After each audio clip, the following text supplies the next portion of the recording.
You are listening to Leaders and Legends, a podcast presented by Veteran Strategies, an Indiana-based public relations enterprise, and federally certified veteran-owned small business. I'm your host, Robert Bain, along with our producer, Chris Spangle. Our podcast is featured on the All Indiana Podcast Network in partnership with Wish TV. You may find Leaders and Legends at allindianapodcastnetwork.com. Thinking of starting a podcast or need to host a public meeting? Let Leaders and Legends LLC be your partner as you look for new ways to communicate your message. Please contact us at chris@leadersandlegends.net.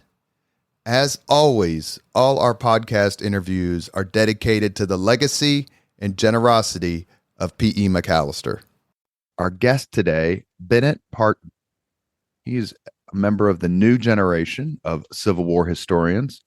Thank God there is a new generation of Civil War historians, not only because of a fresh perspective, because we want to keep this struggle in the frontal lobe of not only our study of history, but of our study of America and Americans. Dr. Parten is an assistant professor of history at Georgia Southern University. He is a native of Royston, Georgia, which I've never heard of. You have to tell me the good places to eat in Royston, Georgia. I'm sure it's full of them. Completed his PhD in history at Yale University. His writing has appeared in the Washington Post, Los Angeles Review of Books, and the Civil War Monitor.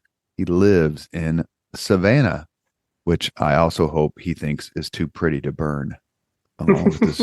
Along with his friend William Tecumseh Sherman, we are discussing his book, Somewhere Toward Freedom, Sherman's March and the Story of America's Largest Emancipation. Dr. Parten, thank you so much for coming on the podcast. Yeah, thanks for having me. William Tecumseh Sherman, Sherman's March to the Sea, Emancipation, the 13th Amendment, the list goes on and on. You could make the argument that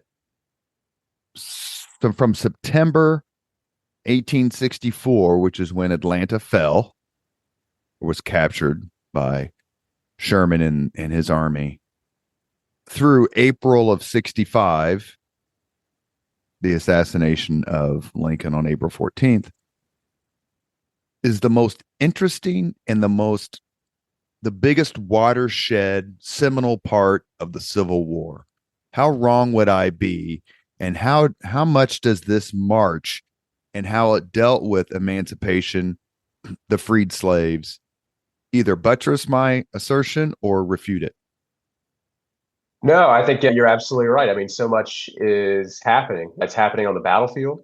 Like you said, Atlanta falls. This is a major strategic victory in the West.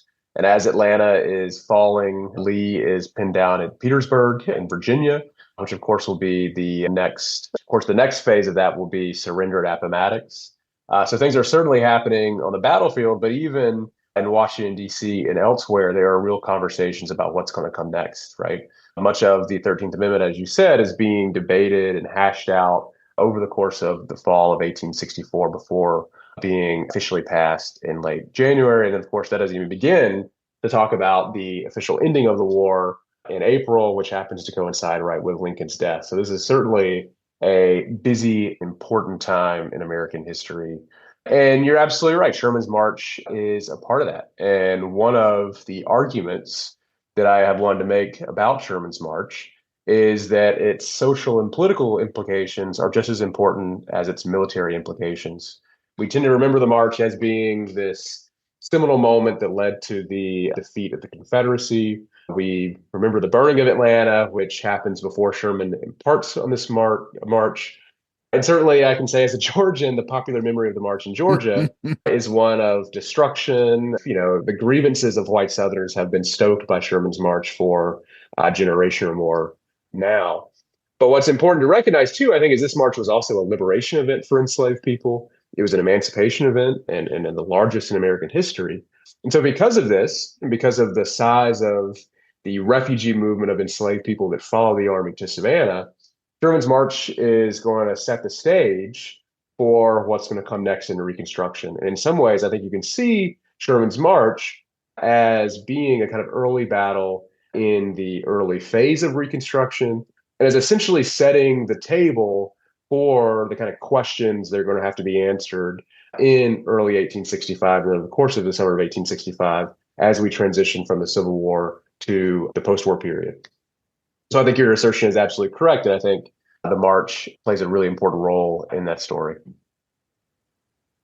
There are two historical events, let's say in the last couple hundred years, about which and I'll just be candid, I cannot bring myself to read about, and it's my failing.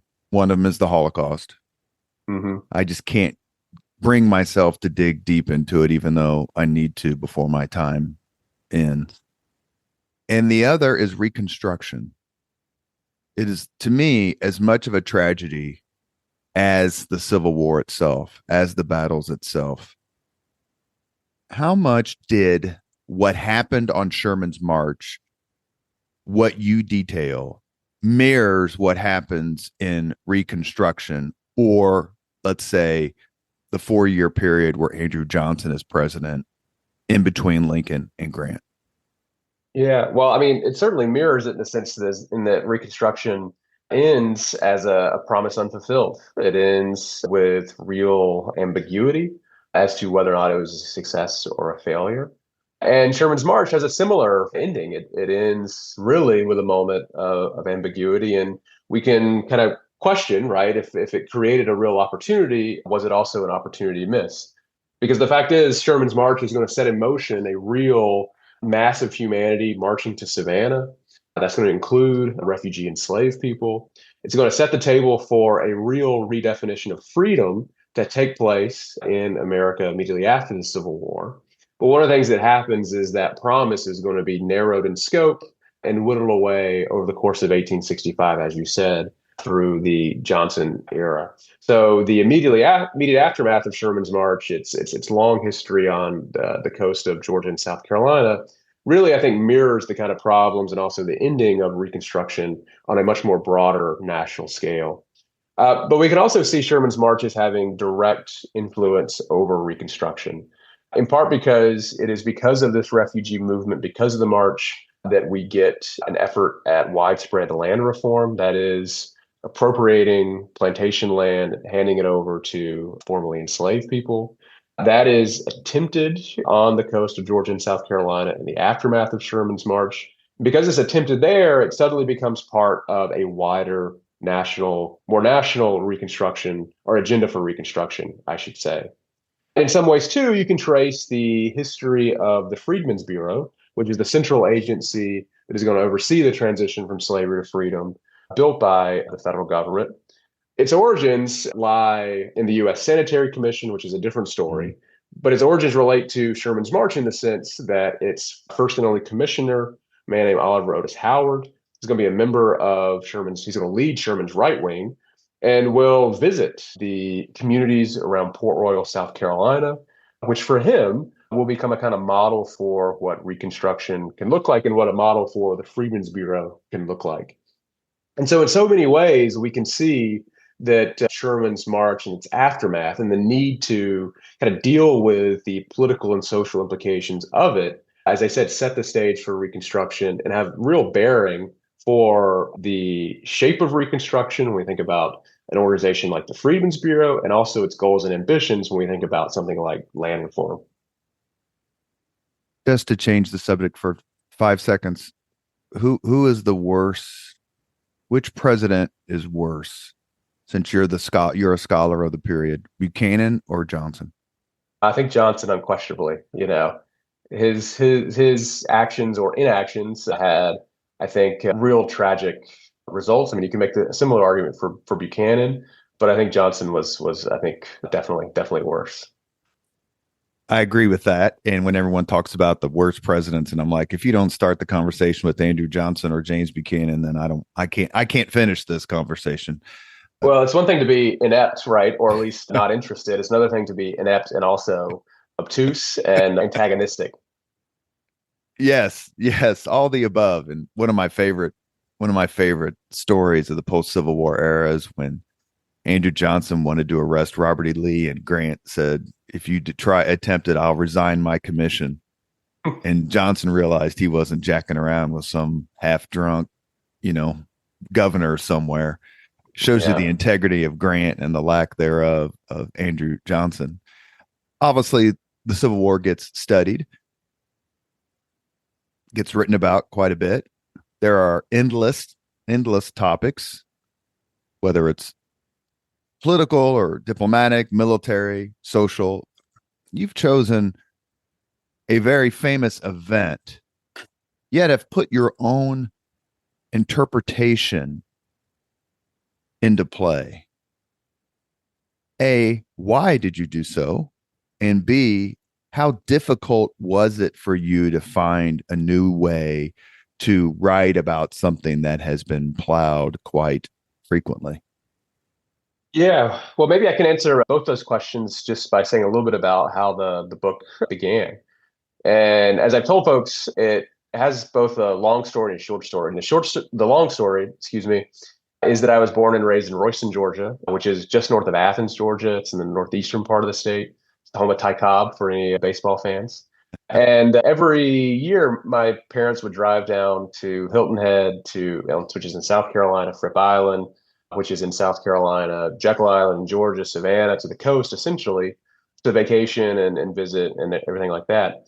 And for all of the first 30 minutes of that drive, you were essentially on the path of Sherman's March. And then when we got down to the coast, as much as I enjoyed sitting on the beach and playing golf, with my brother, my family, and everything, what I really enjoyed doing was driving around and exploring the low country. And so there's always a part of me that really wanted to write a history of two places that mean so much to me, the low country and also just my home state in general. So I do feel like a real connection to this story. But then the short answer of where this book began has to do with me reading a work of fiction. Some of your readers may be familiar with E.L. Doctorow and his fictional account of Sherman's March called The March. And in his fictional account, he has a character by the name of Wilma Jones, who's a freedwoman who drops everything, runs to Sherman's army, follows the army, and then arrives with the army in Savannah. And I think I immediately knew as a Georgian, as a history student, that Jones was probably a composite character. There were many hundreds and or if not thousands of folks just like Wilma Jones. And so the book really began with me trying to figure out how we could tell the story of Wilma Jones and folks like her from a historical perspective rather than a historical fiction perspective, or rather than as a matter of historical fiction. In some ways, I always saw my mission as writing a kind of nonfiction handbook to E.L. Doctorow's fictional story in the March. That was my mission. That was my entry into this story. And as you said, it was quite difficult, I think, in some respects, because our narrative of what the march was has been locked in place for quite a long time. And it's been locked in place in part because historians have always argued about whether or not Sherman's march represented the birth of total war, meaning that Sherman's tactics in Georgia prefigure what would come later in Europe in the First and Second World Wars, Vietnam, some of these other more modern conflicts. And this debate amongst historians also reinforced the popular memory of the march in the South, that it revolves around white grievances, right? Of what Sherman did to us, Sherman burning Atlanta, him razing the farms and fields of Georgia. That is a narrative that's overstated, but nonetheless, these two, this debate and this popular narrative, I think really had a hold on Sherman's march in a way that always left us imagining it as a military event. But the reality is that when you put the perspective on someone like Wilma Jones, it becomes clear this was much more than a military event for enslaved people, that it was a liberation event. And when you think that about the numbers, you realize just how large of a liberation event this actually was. What I mean by that is that Sherman will write from Savannah that by the time his army arrives in the city, there are about 20,000 freed refugees following his army. 20,000 people who had left plantations, run to the army, followed the army to Savannah, 20,000 Wilma Joneses. And just for perspective, the city of Savannah itself in 1860 only had a population of 22,000. And it was Georgia's largest city. Atlanta only had a population of 10,000. This is a movement of people that run to the army and then follow the army as refugees. This is the size of a large southern city. And so I think just the numbers alone speak to just how big of a movement this was. and how enslaved people perceive this as a true emancipation event, a true liberation event. When does Sherman leave Atlanta? He leaves Atlanta in mid-November of 1864. And he arrives in Savannah on December 22nd. yay 1864. And in That's that right. time period, while Sherman's marching, and this is always kind of the irony of it, and correct me if I'm wrong, the campaign isn't a military campaign as we would ordinarily envision one. It's not the Peninsula campaign of McClellan. It's not the Overland campaign of Grant, where there's all these battles and all this.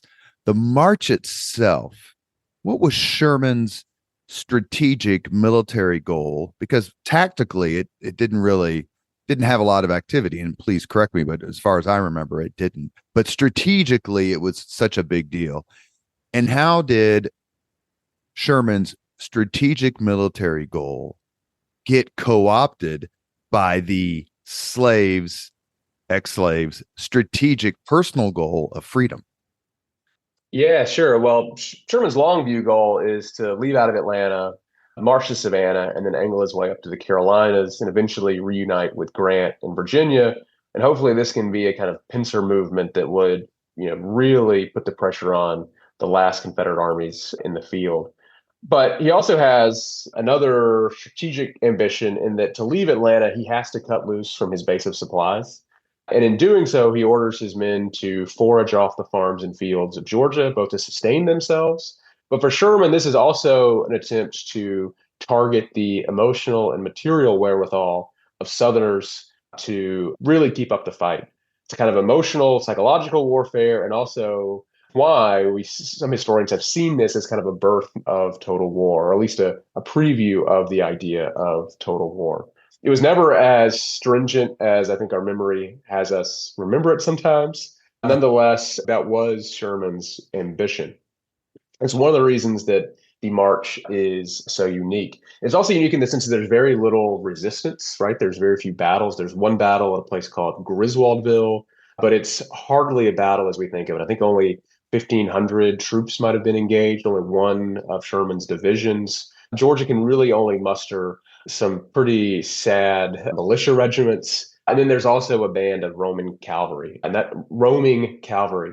And that's really about it. So there's not a whole lot of resistance to speak of.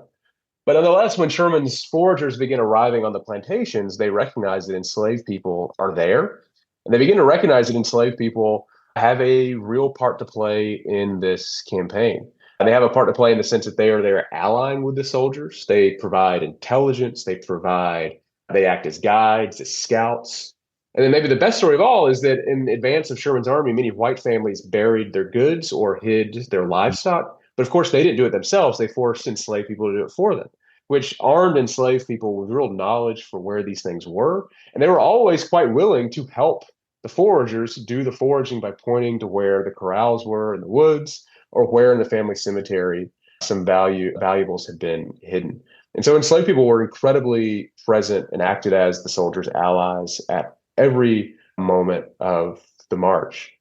But it does become clear by about Milledgeville, which is one of the halfway points of the march, that enslaved people are also fleeing to the army and making the decision to follow the army as refugees. And so by the halfway point, there is beginning to form a large column, a large group of refugees who are marching on foot. Some are riding on horses, some are riding in carriages, moving along at the rear of Sherman's columns. And pretty soon it'll become clear to the army that they alone are not the authors of this campaign. Have to share ownership of this campaign with enslaved people who are imagining it as a liberation event and who are seizing their own freedom by running and fleeing to the army and by interpreting it, right, as a moment for pursuing their own freedom. A lot has been written in the last generation or so about a new interpretation of emancipation and that is famously by Barbara Fields in Ken Burns' Civil War, that the slaves freed themselves. That this notion of the benevolent white man, whether it's a Union soldier or Abraham Lincoln or whomever, manifesting this freedom for slaves is outdated. I don't necessarily want you to weigh into the controversy, but as I was reading your book, I kept thinking of, is this an example of what Professor Fields meant? Obviously, they weren't free until the Union Army came through, but they still had to make a positive decision: stay or go. Yeah, absolutely. They had to make this decision. Many hundreds, if not thousands of them did make this decision. And you can see actively that as the campaign creates this opportunity, they seize the opportunity to pursue their own freedom. And so, in that sense, we can see this as an effort to self emancipate, to emancipate themselves. But I think you could even carry their involvement in this campaign even further. I mean, as I said, they allied with the soldiers, and there are many different ways in which you can see them as being central to the campaign's success. In that ways, I think you can see them as being kind of agents of the war, right, and of the army in a sense. I mean, outside of Savannah, when the army arrives in the rice swamps, there are a few hairy days where the army's worried that they may actually run out of food, that they may stall out in front of Savannah. But the army is sustained because Sherman's army of Midwesterners, who maybe they've eaten rice before, but they certainly don't know how to cook it or prepare it, are sustained because enslaved people show them how to use a mortar and pestle, show them how to prepare and cook rice. And another better example is that many enslaved men who arrive at the army, some will be coerced into serving, but some will voluntarily serve as army pioneers, which is a term for military laborers. Mm-hmm. And in the March, if you were a pioneer, you were a road builder, which leaves us with the image that all throughout Georgia, there are scores of freed people who are literally out in front of the army, paving the way to Savannah for Sherman and his soldiers, which again speaks to just how central enslaved people were to the overall operations of the army and how central they were in helping the army succeed. And so, yes, we can see them running the army as an act of self-emancipation, but we can also just see their involvement in this march in a much sort of bigger scale and see them involving themselves in a variety of different ways. Now, that being said, as they are trying to self-emancipate, we have to recognize, right, the importance of the army itself. I mean, the army is in part legitimizing this experience by enacting a real monopoly of violence in the area. And so, in some ways, we can see this process of emancipation playing out as enslaved people reacting to the army, and then the army also reacting to enslaved people. And we can see it as being a kind of interplay between enslaved people acting on the ground and the power that the U.S. Army had, both real physical power, but also symbolic power that symbolizes, right, the authority of the U.S. state. And so we can see emancipation unfolding as this back and forth and as this interplay between the two sides. You are listening to Leaders and Legends. Our guest today is Professor Bennett Parten. He teaches history at Georgia Southern University. We are discussing his book, Somewhere Toward Freedom: Sherman's March and the Story of America's Largest Emancipation. I'll say something and you correct me, or you just agree or say, man, that's not even close vein. All right. The most sympathetic group of people during the Civil War to me are the slaves and the freed slaves. The least sympathetic group of people during the Civil War are the slave owners, the plantation owners, the gentry class of the South. It wasn't the focus of your book, but how did the O'Haras from Tara handle this march, this event, this socioeconomic upheaval? Yeah, that's a great question. The reality is that they handle it in different ways. Some families, I think, accepted defeat by this point, knew that they were entering into a new world, that the America, the South that they would inhabit after the war would be fundamentally changed. Others, I think, went with their fists clenched and their teeth clenched, right? And they tried to hold on to whatever vestiges of the antebellum order that they could. And so it really, there's a range of different reactions to this on the part of white Southerners. But one of the things that's kind of interesting about Sherman's march is that many of the plantations that they are encountering have generally been deserted. In the advance of Sherman's army, many of the male plantation owners have all fled. Many of them flee because they're worried about retribution from Sherman's army. They're worried about capture. Many of them may have reason to be fearful because of their involvement with the Confederacy, which means that a lot of the plantations have pretty well been deserted. Maybe there's an overseer. Maybe that there is the plantation mistress, right? Some children. But on the whole, Sherman's army is encountering plantations that are in various states, order, disorder, and are inhabited by different groups of people, right? Like I said, I mean, in many cases, the plantation owner himself has already fled. And so it really was a range of different environments and a range of different reactions. Going through your book, your research is without a doubt thorough and meticulous. As I was reading it, I struggled to put myself in anyone's shoes. White plantation owners, slaves, freed slaves, the soldiers. As an author, as a scholar of this time period, is that something that you try to achieve as a writer? Yeah, I mean, I wouldn't necessarily, go so far as trying to embody or put myself in any certain shoes, but you certainly read the source materials, you read the text, you read the archival information that we have, and you try to glean exactly what's going on. You try to understand motive, ambition, perspective, right? And so yeah, so you use all the tools available to try to really get at the core of what's happening and to really try to penetrate the reality that these various individuals are facing to understand why they're making the decisions that they are. And in part, you have to do that, but you have to realize what's at stake, right? That only when you can do that can you really begin to understand the full stakes of the history that you're trying to tell. And so you certainly do that to some extent when it comes to writing a book like this. But based on that, I'm going to ask you to still try to put us in or explain the mindset, the mentality of, let's just say, a 50-year-old black man or woman, been a slave their entire life, and now they're off the plantation, marching somewhere toward freedom with this group of Northerners who it's not like the Southerners and Northerners didn't exactly hang out a lot, back in the 1850s and early 60s. So just encountering men like that would have been somewhat different. How do you attempt to capture what's going through the minds of someone who is off the plantation, off chains for the first time in their entire life?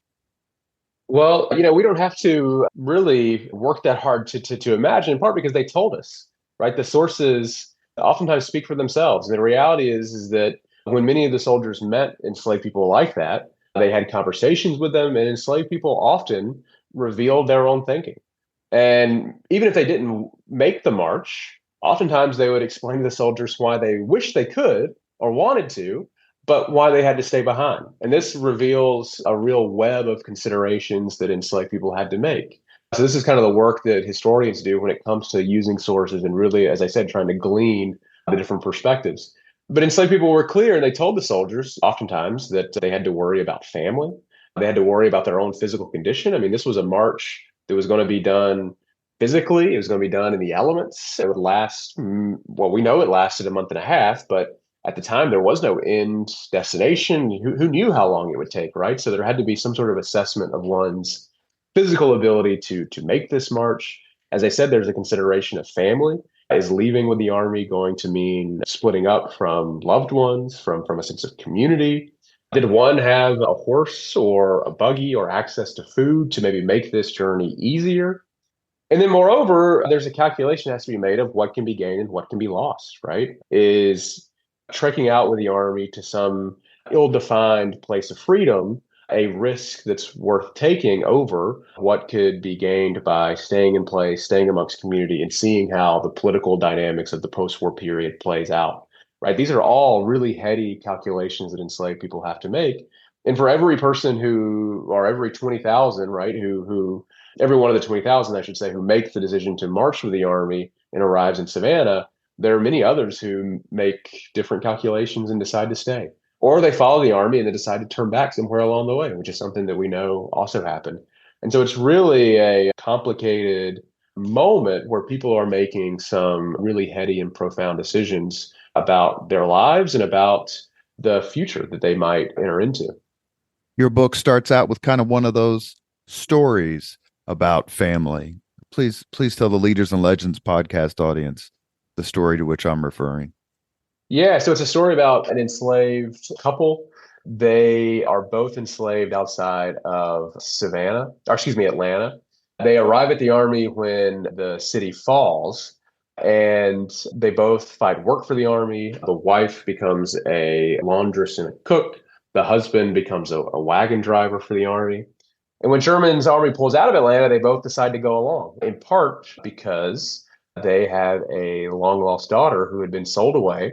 And the only piece of information they had as to where she might be was that they believed she had been sold to what they called the lower country, meaning the low country, right? And it's not clear, but we can infer that the reason that they decided to go with the army is in part for a chance reunion with their daughter. And we know that this was on their minds because we know the mother, the wife, consistently asked the soldiers, consistently asked other refugees if they had any information about their daughter, if they knew of anyone that might have looked like her. This was recorded by one of the soldiers. And he even says, the soldier that is, that this became known amongst everyone in camp, that this is what the freed woman was hoping to achieve in taking part in the march and in asking the soldiers and the refugees all these questions. And she actually reunites with her daughter at some point through word of mouth. She's told that there's someone here that fits the description, that has the same name, and they meet each other and they have this emotional reunion right there in the middle of Georgia, in the middle of Sherman's march. Is there a sense that any of the slaves, ex-slaves, refugees had any knowledge of the Emancipation Proclamation, which went into effect on January 1st, 1863? Yeah, they absolutely did. One of the things that the soldiers became aware of was the fact that enslaved people had their own networks of communication that, quite frankly, stunned the soldiers. There are sources in which soldiers suggest that enslaved people have some sort of underground telegraph wire that alerts them of information before they even know about things happening in DC and beyond. And there's been phenomenal writing by historians about how enslaved people were able to glean this information. And a lot of it comes from, whispering from one person to the next, sharing news from one plantation to the next, someone being literate and reading newspapers, overhearing conversations, right, from masters. There's a lot of historical writing about how effective these networks of communication can be. But what this means is it meant that enslaved people were quite aware of the politics swirling around them and the state of the war and what was going on. And so they were certainly aware of the Emancipation Proclamation. And in fact, I think one of the reasons that the march becomes the phenomenon that it does in terms of enslaved people fleeing to the army is that it happens in 1864 in a place like Georgia, which had a large population of enslaved people. And it's after the Emancipation Proclamation, which gives enslaved people in Georgia a real signal that if they can get to the army, they can find freedom. And that this army and this campaign is truly an army of liberation and a march of liberation. So it gives them the room to define it as such and begin running to the army. And so they most certainly knew about the Emancipation Proclamation. It's known as Sherman's March to the Sea. Let's talk about Mr. Sherman for just a second. His attitude towards most things is hard to discern in the sense that it seems that he has what is known, I believe, as Irish Alzheimer's, and that is he forgets everything but his grudges, and he has no. I don't think he could be called an abolitionist warrior. Sure, no, not even close. Right, but he also seems like he finds equal disdain in the plantation owners and the plantation system. How did William Tecumseh Sherman command the march as it relates to interaction with the slave refugees? Yeah, no, it's a really good point. I mean, Sherman is someone who is incredibly complicated. He's deeply ambivalent about this issue, and he can be very, well, in some cases, it can be hard to kind of place his position right in his own thoughts on this. And I'll see if I can explain what I mean. In part because Sherman is someone who begins the war not thinking that slavery has anything to do with it. He doesn't see it as being part of why the war's happening. And even as the war begins to evolve into one that embraces emancipation and will become a war to end slavery, he's someone who resists this evolution. He sees it as not necessary. He It's a thinks that distraction. emancipation, yeah, he thinks it is distraction. He thinks that it's placing political and social issues in the realm of the army, which to him should be geared towards one goal and one goal only, and that's winning the war. And so he'll always say, and he says this clearly in Memphis, that it should be politicians and judges who are setting the course of emancipation. But the reality is that the history is going to unfold in a way that places generals like himself right in the middle of the action. And so that's kind of where he is going to find himself being, as someone who becomes a liberator, but he is a real reluctant liberator. That being said, by 1864, when the march begins, as much as he has resisted emancipation and also resisted black soldiering, another issue that he really disagrees with and tries to fight tooth and nail every step of the way, he is beginning to slowly, and I want to stress slowly, evolve. In fact, this may be being charitable toward him, but he's slowly beginning to recognize that targeting slavery is a way to win the war, that targeting slavery is a war measure and can be very effective for bringing the war to an end. He's also beginning to slowly recognize that at least styling himself as a liberator is good for him politically.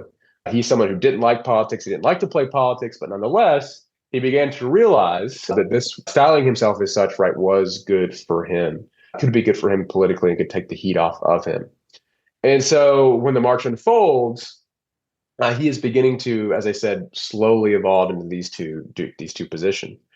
But it is absolutely true too that as the march is unfolding, his main priority is completing the march, doing so in the most easy and efficient way possible, and not having his campaign or his army delayed by the refugees. And so he really places the priority there. And I think the best way we can look and understand maybe some of his perspective is looking at his orders for the campaign. Because as part of his official campaign orders, he includes an order that is kind of like a refugee policy. And what it says is that the army can take enslaved people who run to the army along if these are people who are able-bodied, which for him is a code word meaning basically able to work. Sherman always viewed military labor as being a part of finding refuge with the army, and he always kind of conditioned freedom on labor.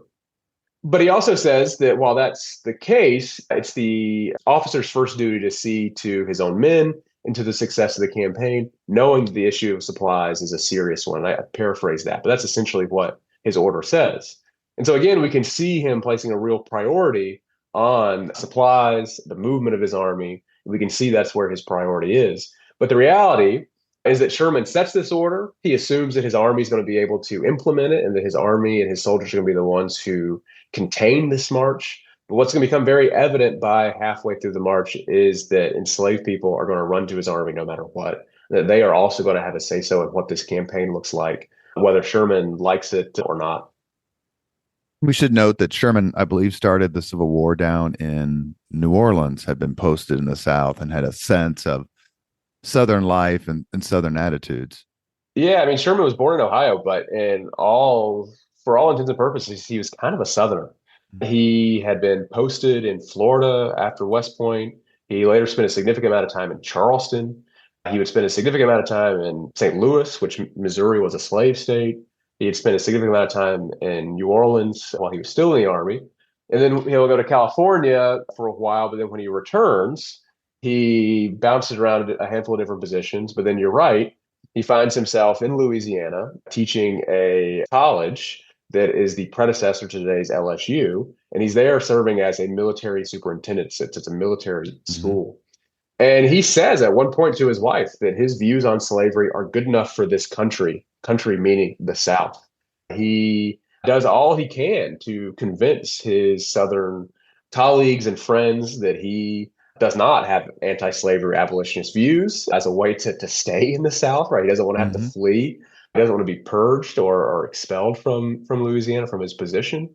And then when the war happens, it becomes very clear to him that he is making war on people who were once previously his friends. And it puts him in real strange situations sometimes. And in fact, when he's at Vicksburg, he meets the mother of a son, the mother of a former student of his, who happens to be in behind the siege lines, right? He talks to her and he has real sympathy for her experience. So Sherman, because of his background in the South and his many years spent living in the South, he had many of the same views as Southerners did. And he was, in some ways, a kind of adopted Southerner, which is all the more ironic considering what happens by the end of the war.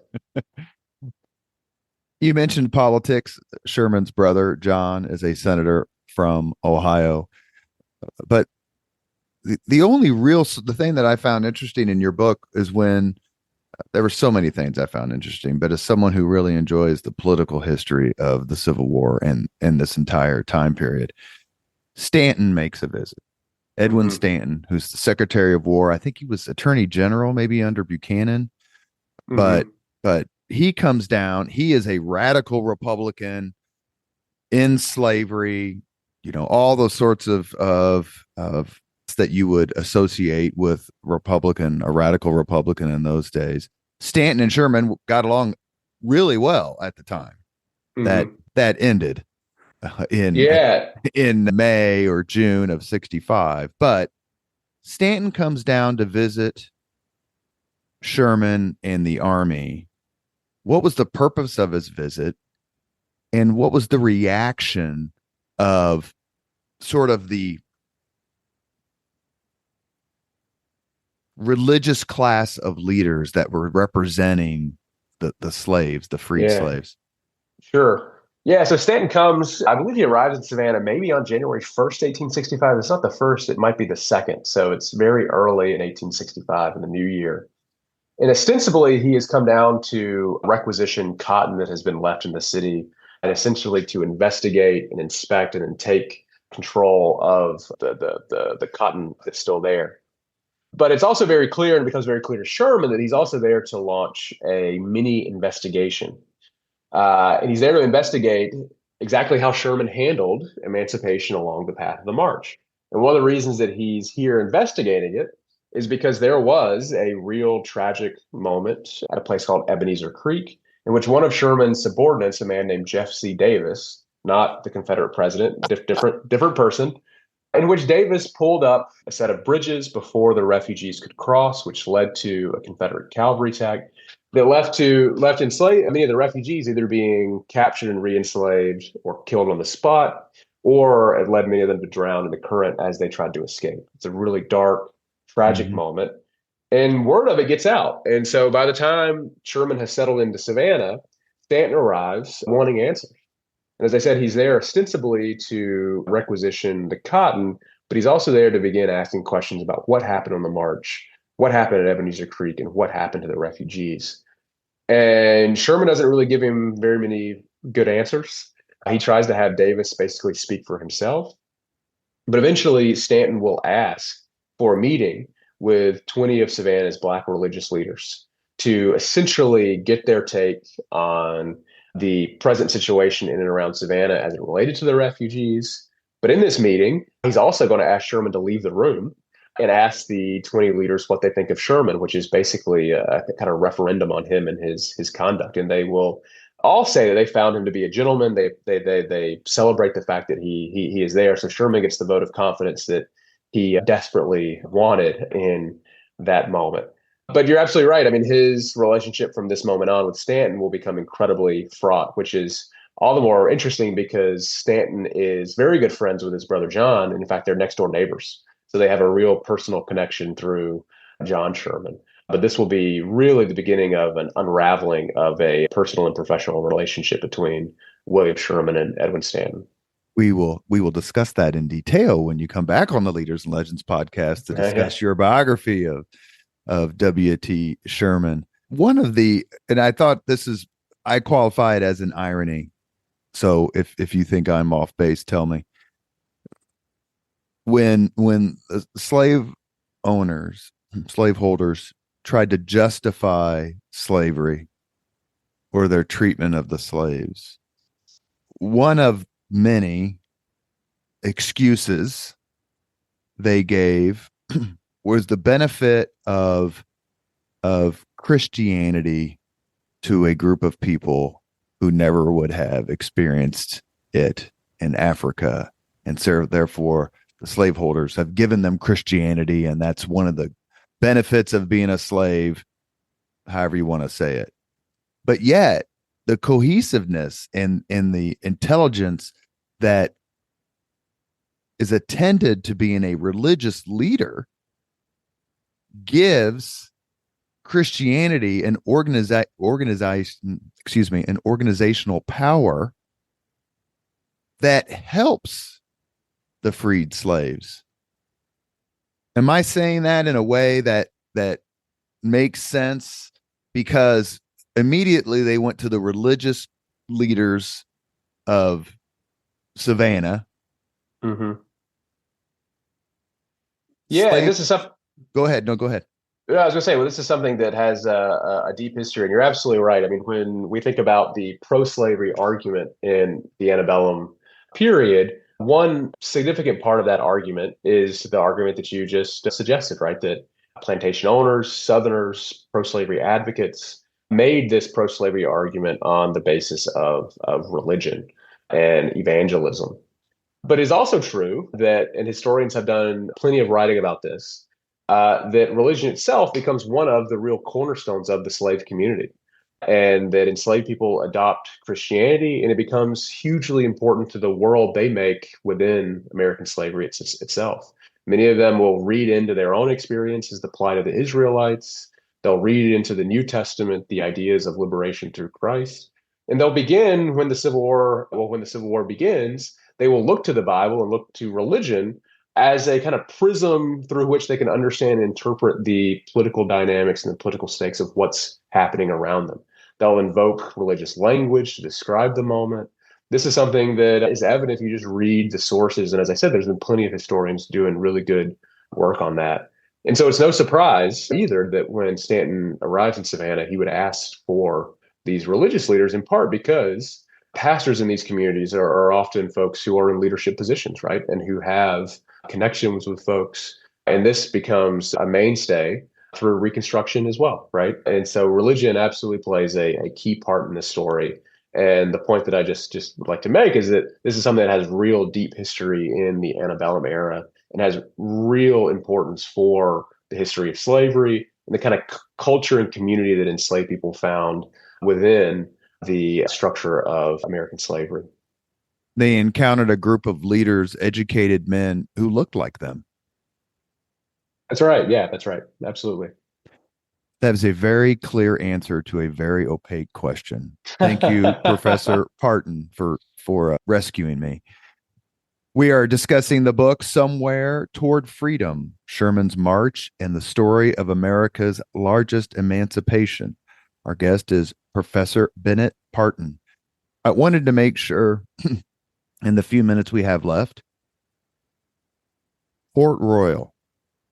Mm-hmm. It figures prominently in your book. I had no clue about any of it. It's maybe a microcosm of the years 1865 to 1876 when Reconstruction, I guess, ends. But tell us about why you chose to focus on that experiment, if that's the right term. Mm-hmm. And is it a metaphor for the larger tragic failings of Reconstruction? Yeah, I mean, that's certainly one way to look at it. And the original book on the subject, in fact, made that same argument. It's called The Rehearsal for Reconstruction, the Port Royal Experiment. And it looked at Port Royal as being a kind of preview for Reconstruction and what Reconstruction would look like at the national level. And what Port Royal is, or what the Port Royal Experiment was a federal initiative launched in the spring of 1862. And it's launched because earlier that fall, or the fall of 1861, the U.S. Navy sails into Port Royal Sound, which is on the South Carolina Sea Islands. And they sail into Port Royal Sound and seize it because it is the largest deepwater port on the southern coastline. And so the Navy wants to use it as a base of operations to blockade both Savannah and Charleston. But when they sail into the port, they fire on the two forts on either end. They take the port. This forces the region's white planters to take flight. And when they do, they leave behind about 10,000 enslaved people. And for all intents and purposes, these people are free. Their masters are gone, right? These are, in a de facto sense, free people. The problem is that's not quite how the U.S. government saw them. This is still 1861. This is a long way until the Emancipation Proclamation. It's a long way until the Second Confiscation Act in the summer of 1862, even. And nonetheless, Lincoln's Secretary of the Treasury, a man named Salmon Chase, who was a real abolitionist, he envisions a plan, along with a man named Edward Pierce, by which scores of philanthropists, humanitarians, school teachers, pastors, plantation technocrats will come from northern cities like Boston, Philadelphia, and New York, come to the islands, administer aid, build schools, hold classroom sessions, teach schools, build churches, hold religious services. But also, and this is the critical but in the entire story, they will also coerce or convince enslaved people to go back to work in cotton fields, not as slave laborers, but as free laborers working for a wage. And so in this early moment in the war, in early 1862, the Port Royal experiment is meant to be an experiment that begins to start the transition from slavery to freedom. And Chase envisions it as something that could potentially put pressure on the U.S. government to begin embracing emancipation more broadly. And so it is an experiment that has many, many limitations, but it's also a hugely important experiment and initiative to think about when we think about the history of emancipation and how it unfolds in the Civil War. It matters for our story because when Sherman arrives in the coast, he begins the process of sending the refugees who follow him to Savannah down the Ogeechee River, which is really the main waterway for him to access the Atlantic Ocean. He sends them down the Ogeechee, out into the Atlantic, up the coast of Port Royal, and begins integrating the refugees into the Port Royal experiment. And Sherman thinks that this is a smart move because he thinks that there is an infrastructure there to support the refugees. But he also wants to simply rid his lines of the refugees so that he could then make his march through the Carolinas unencumbered. So this is both a matter of self-interest, or this is really a matter of self-interest for him. But it matters for the refugees and for the Port Royal experiment because the arrival of so many refugees is going to destabilize the entire project. They'll almost double the amount of refugees that are there. Pretty soon, too, Sherman's right wing will arrive on the islands, which only adds more people to a pretty small area to begin with. There's going to be a lack of resources, a lack of housing. There'll eventually be a lack of food. And then pretty soon, too, diseases are going to start spreading amongst the refugees who are forced to live in what are essentially refugee camps in really unsuitable and unsustainable conditions. And so pretty soon, Port Royal will become the epicenter of a sprawling refugee crisis that takes or spreads across many of the islands there in South Carolina and Georgia. There are people involved. I mean, your point's well taken. Sherman just doesn't want distractions. Like this isn't why I have stars on my collar. It's these other reasons. But there were people who both actively tried to help and who actively didn't give a damn, malevolently as opposed to sort of benevolently. How did all of these groups coexist in this small area? Well, they did, but it wasn't pretty, and it often led to moments of real violence. I mean, that's one of the things we have to consider is that on top of the 10,000 enslaved people who were there originally, there are about 17,000 refugees that arrive. There's Howard's right wing that marches through, which is maybe 30,000 men. There's also already a troop presence, a naval presence, and then all of the northern agents and philanthropists, right? And so in this very small space, there is a real crush of humanity that are all trying to find a way to exist there on the islands. And there were people who were there to look out for the freed people in their best interests. Folks like Rufus Saxon, who was the military governor of the islands and who was a consistent ally to the freed people. But in many cases, the soldiers, the naval officers who were already there, saw this being the Port Royal experiment as being a real kind of side project, as not really being central to the war effort. And I think they resented the kind of aid that many of the freed people received. And there were moments of violence. And moments of violence were also kicked off by the fact that recruiting agents were always trying to recruit freed people for the army, and oftentimes they used coercive measures to do so. So this is a fraught moment, to say the least. When does Sherman leave to continue his march north, and what happens at that point? So he leaves Savannah to march through Carolinas in late January of 1865. And what happens at that point is that the army leaves, which places control of Port Royal and much of the area there in the hands of Rufus Saxon, who's the military governor. And this is when the refugee crisis really begins, because as the army leaves, much of the help that the army can provide goes away. Some of the rations, the food goes away. Some of the ability to transport goods and supplies goes away. And so it really isolates Port Royal even further. That was a great point in your book, that supplies, that you're not feeding a 60,000 man white army. That's leaving. Exactly. Yeah. And then two, these transports of refugees from Georgia, South Carolina really end because the army places its priority elsewhere. And so there are some refugees who are left stranded in Georgia there along the Ogeechee, which leads to real problems for them as well. And so when Sherman leaves, it really kind of destabilizes things. And so one of the things I really want to do in the book was, while it's very common for histories of Sherman's march to follow the army on through the Carolinas, right, up into North Carolina, and eventually to the Grand Review in Washington, D.C., I really wanted to focus attention on the kind of the world that the army left behind and what it meant for places like my home here in Savannah and some of those islands on the coast that I've visited quite a few times and knew so well from my childhood.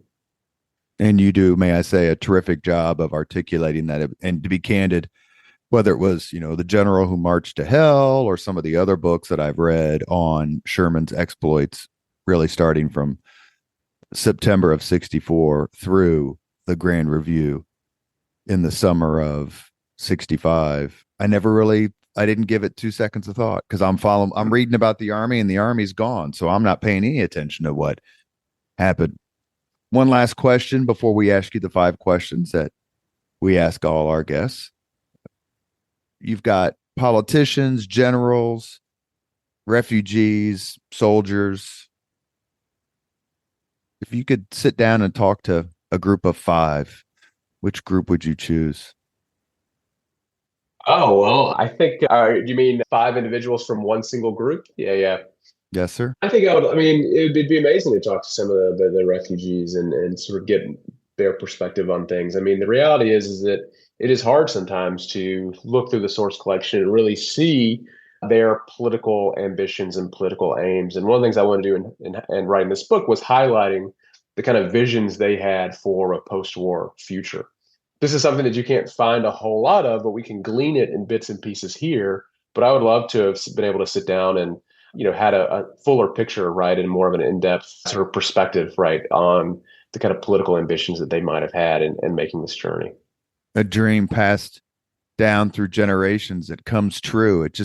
There's so few other examples of it in American history for sure, but world history as well. We've reached the point on the Leaders and Legends podcast where we ask the same 5 questions of all of our guests. Professor, are you ready? Sure, I think so, at least. This won't be Stanton talking to the ministers, I promise. Okay. What was your first job? I was the bookkeeper and scorekeeper at my local rec department. What was your first concert? Dave Matthews Band, Lakewood Amphitheater in Atlanta, Georgia. Everybody comes to Atlanta. If you could recommend any book for someone to read, Which book would you choose? Oh, wow. Wow. You may want to say Frederick Douglass by David Uh, Blight. yeah, that's true. I give my advisor a shout out. I'm going to go a little off the wall here, but there's a book called The Metaphysical Club by Louis Menand that is a book about ideas in the 19th century. And I think it speaks to why the Civil War was so important. And it illustrates the kind of intellectual transformation that takes place from the beginning of the 19th century to the end of the 19th century. And it explains why so much of the early 20th century, at least in the US, looked the way that it did. And it traces this deep history of optimism, pessimism, thought, right? And I think it's a really insightful book. And Louis Mann, he writes for the New Yorker. He's a wonderful writer and wonderful historian. And I certainly learned a ton in reading it, and it really stuck with me. And so, gun to my head here on a podcast, that's one book that keeps coming to my mind. But I'm sure that there are others that I would recommend as well. If you could witness any event in history, be there in person as it happens, which event would you choose? Oh man, well, you want it to be one where you're safe. That's a great question. I don't know, maybe Lincoln to Gettysburg, right? To have been there to hear everything in person, audibly. If you're close enough to hear. There were no microphones, so you had to be close enough to hear everything. And you couldn't have gone to the bathroom because you'd have missed the whole thing. That's right. That's right. That's a very popular answer, by the way. Yeah, I bet so. Yeah. Last question. If you could have dinner with anyone living today, 2 hours off the record, just to chat about anything you want, whom would be your dinner companion? Wow, Who would be your dinner companion?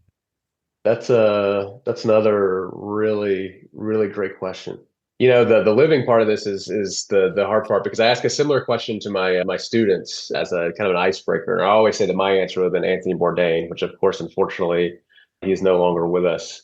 But he's usually my answer for all those types of questions. But the caveat of being still alive is really difficult.